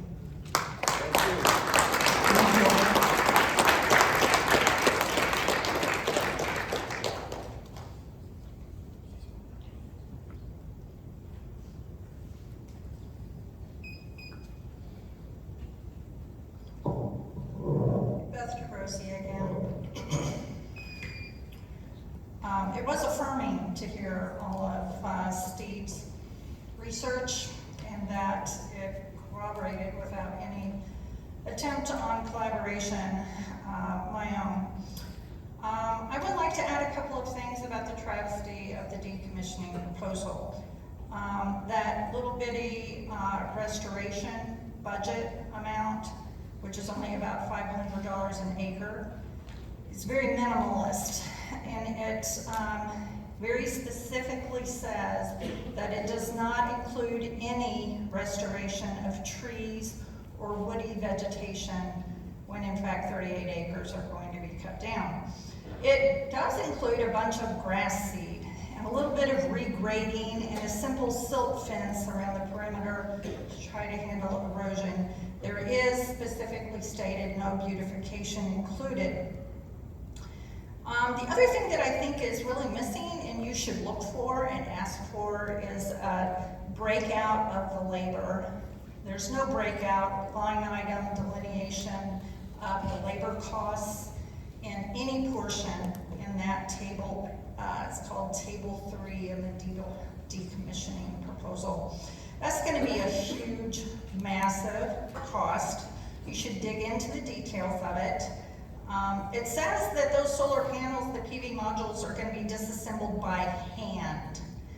And what about the labor costs to pull 64,000 posts? It's going to be massive. You need the details on that. I'm going to move on to the environmental impact report and the problems with that. What you have in front of you now is exactly what I feared, that Ranger Power uses a template. They use a template in the same template, all their solar developments that they're involved with. In Michigan, I looked up the ones that are before the state now. You should look those up too and compare them. It's the same stuff, just tweaked a little more from the original proposal. I'm looking at the updated one they provided. They use national and state data searches. They use this term desktop review. That sounds pretty impressive, but what it actually means is what it says. Someone conducted that analysis from the comfort of their desk using a lot of online data. They hire people like Atwell to do land surveys. They write some letters to the national in state environmental offices, and then they say they have coordinated with them. And then they draw all their environmental conclusions on this. Their updated proposal lists all the vegetation that's out there right now, which is marvelous and incredible, and will be Thank you.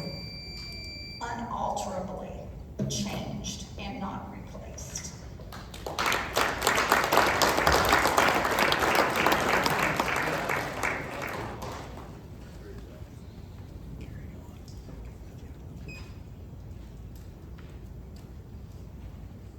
Hey guys, Doug Corona, City of Jonesville.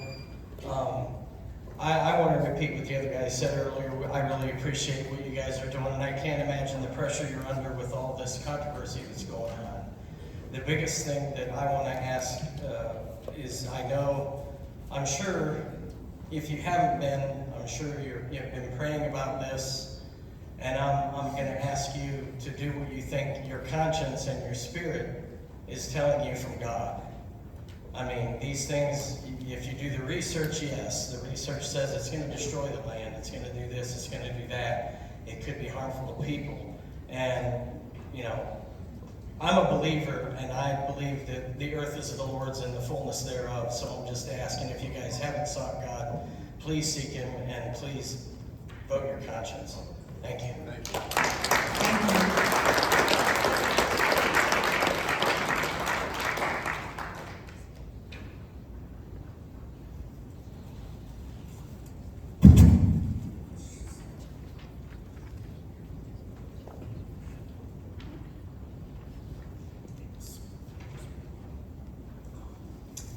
Hi, I'm Angela Manifold.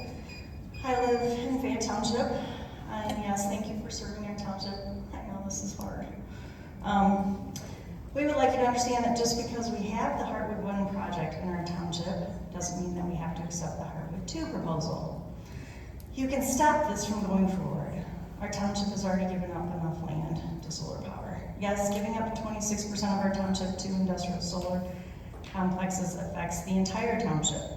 We're going to have to pay for the cleanup of this mess when it fails, as Steve clearly stated. Over 100 solar companies went bankrupt in 2024. Why do you think that's happening? I don't know. We know that the Heartwood 1 project is behind schedule. We're not even sure if Ranger Power or its many shell companies are going to deliver on their contracts that they have with the people on the west side of town. Many other solar companies have not given the landowners the promised amount of money, or maintained the property, or planted the trees and the wildflowers that they promised. The solar panels that are littering our prime farmland were made using $10 trillion. Oh my goodness. I got that number from Forbes, so I'm pretty sure it's accurate. And only generate, on average, annually at 18% of their electric potential. And that's in the good places like Arizona and California. That's not in Michigan, where we have no sun. Anyways, our township needs to say no to this proposal before more of our citizens are exploited by D.E. Shaw Renewable Investments. It's time for everyone to realize the promise of clean energy is nothing more than a scam designed to trick generational landowners into handing prime farmland and habitat over to multinational corporations while the politicians, CEOs, and foreign companies get richer. I've heard people say that it's the farmer's land. Let them do whatever they want. But that's why we have zoning laws, so we don't end up with garbage dumps next door and ammunitions testing grounds and very loud industrial plants, which is going to happen if this goes through, because I can't imagine driving all of those stakes. Ta-thump, ta-thump, ta-thump. Battery storage is the next necessary component. We're not going to all want to wear gas masks in order to breathe the batteries that are burning. I believe that you know that this is not aligned with our community's vision or Fayette Township's master plan. The residents have spoken very clearly against this additional project. As a whole, our township's given enough of our farmland to solar energy. A normal cap for principal use solar for Michigan is 1,000 acres per township. We've already met that with Heartwood 1. just say no. Thank you.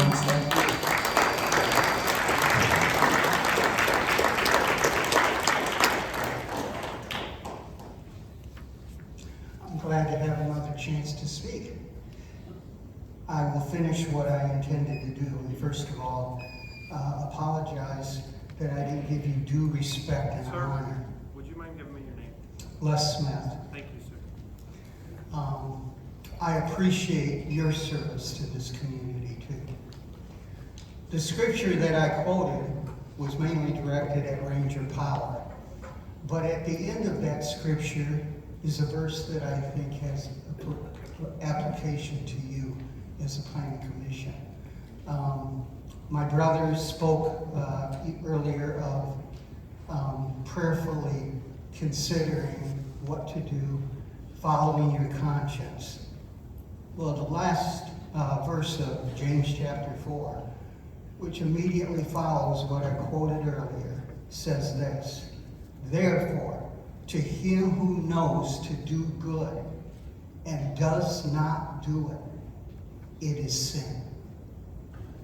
I encourage you to follow your conscience. Thank you.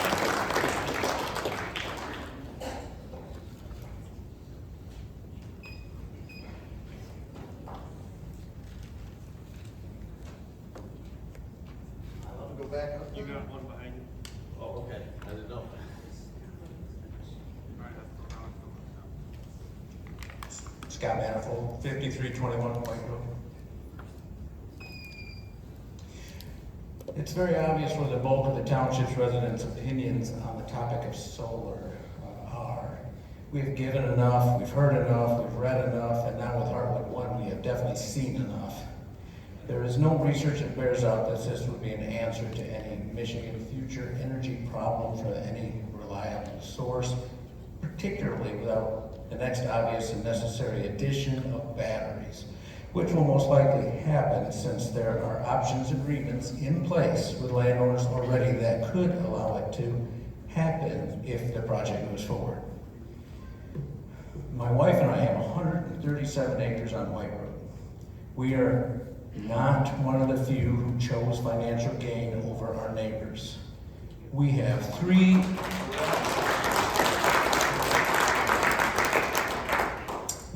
eighths of a mile adjacent to the proposed solar project. Angela and I are figuring a 20% drop in our property values just being next to such a complete and utter eyesore. After all, we would not buy our 137 acres again if it were surrounded by a solar complex. My sympathies go out to all the residents buried in this mess on the west side of town who have lost their view and their property values to an industrial solar complex that has been a disaster and is running way behind schedule. My mother-in-law turned down a $1 million offer to sell a few acres to Heartwood for a substation and a residual income of $30K a year for underground wire. Not because she hates money, but because she loves her neighbors.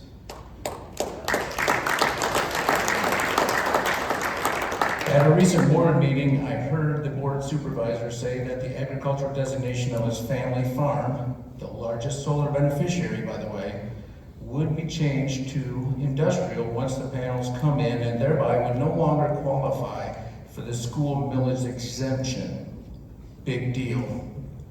My wife and I bought land here 31 years ago and again 10 years ago. The vacant land right here by the school we bought 10 years ago has a taxable value of $14.61 per acre. 18 mills on that would be $26.30 per acre, $26.30 per acre.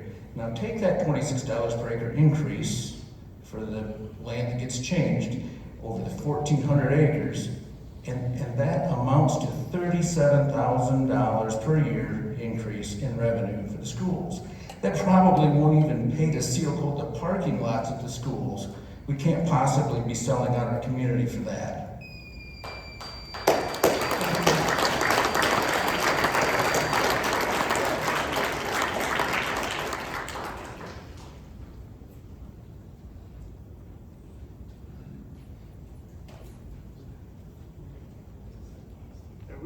back up there? I'm a bit confused, because I thought we were gonna get to talk to them, but if I can come back, I can give you another. No, you can't.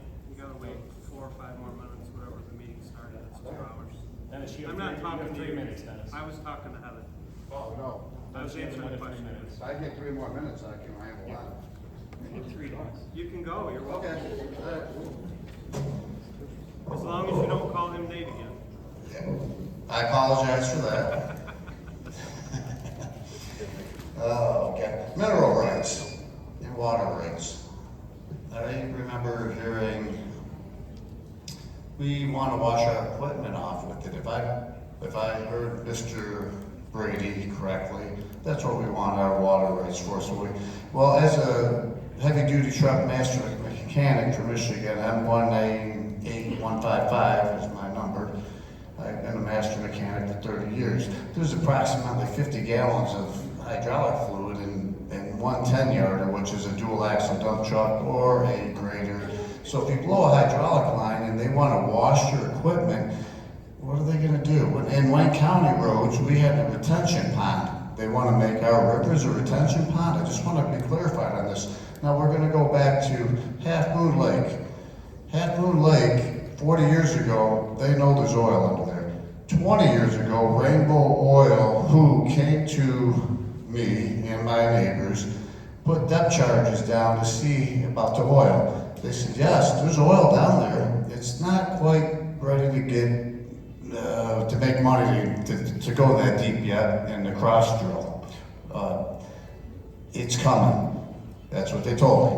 That was 20 years ago, 2006. I was like, wow, that's been 20 years. Wow, I'm getting old. So if they have the mineral rights and water rights, I read on the internet, again, I always state what I heard, what I read, because I really don't know much, except this is wrong. But they can cross drill 6 to 8 miles. So after they leach our county of our farmland, put neighbor against neighbor, 99.9% against the 1%, that's gonna not like each other or have an attitude with each other, because I know there's a few people that probably hate me, and that's fine. I've been hated before. I got a big, thick skin. How can they fix it?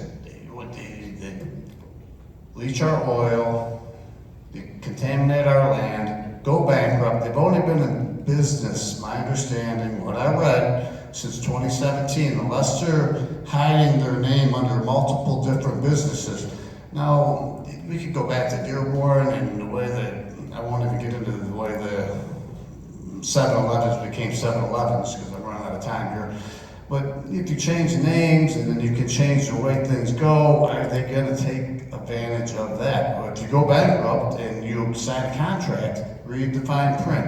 Have our farmers that signed this contract that were on this board that are not on this board now, that sounds like illegal stuff to me. Have they read the fine print? Have they had lawyers look at what they signed? That would be my question. Is it too late? I don't know. I don't think so.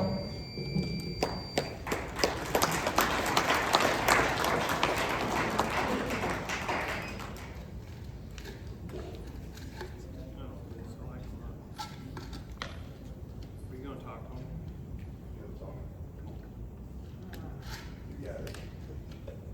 Or do you wanna wait till next time? Get them out. You didn't talk during. I can look back if you didn't. Don't look back. You got a naughty list up here? I didn't say anything. Public hearing. So is this a public hearing or what is this? No, I'm on a naughty list. You're on the list? Yeah.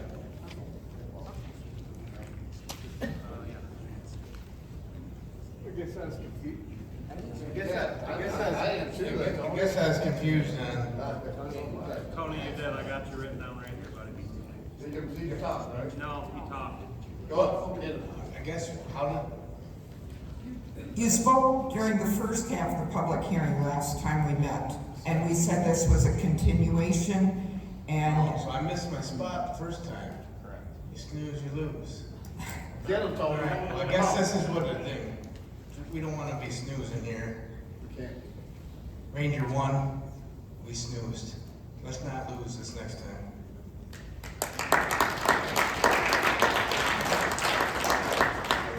Do we have other speakers for tonight? Yeah, whatever happened to freedom of speech, whether it was the first one or the second. That's all right, it's all right. Take your break if you want.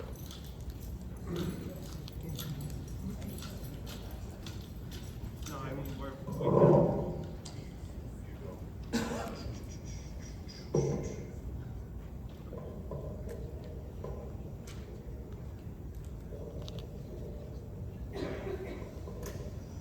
Hello, my name is Heather Dilliard. I live in Adams County, or Township.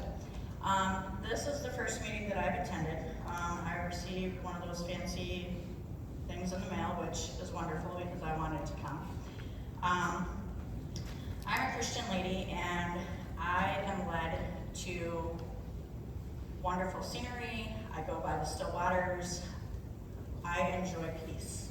I need peace. When I drive down Jonesville Road, it upsets me. Our fields are gone. From my understandings, once these solar panels have been in the fields for so many years, they come and they remove part of them. We're not allowed to use our fields after that. They're trash. You can't plant anything. They have toxins from all the metal that was in them. Your plants won't grow. We are losing our community because of all of these bigger things that are coming in. People hear money, money, money. That's where they're at, but they don't look toward what's gonna happen later. My understandings, the energy that has been coming into these solar panels that we already have, it doesn't benefit us at all. If I put a solar panel in my yard or on my roof, then yes, that energy will come to me. The energy that we're receiving from what's already here, we're not getting any of it. I went on vacation a couple of years ago and I'm like, oh yay, the windmills are so cool looking. And now they're in my community. And now it's like, man, what's gonna happen when the plane goes by? If it's running too low, it's gonna run into these windmills, or birds, or animals on our farms. How are they reacting to all these windmills that are out here? Now, we're getting the solar panels. What's gonna happen from the solar panels? You know, what are they going to cause other than what they've already have? They've taken away lands where our animals live. They've taken away our energy. Our electric bills have skyrocketed, which that's not very awesome. We need to get away from these big communities or these big things that are taking over our communities. We're allowing them to come in and crush the little guys and take over what we have. I need peace. I don't have it. That's why I go to these places to enjoy that peace. Thank you guys very much.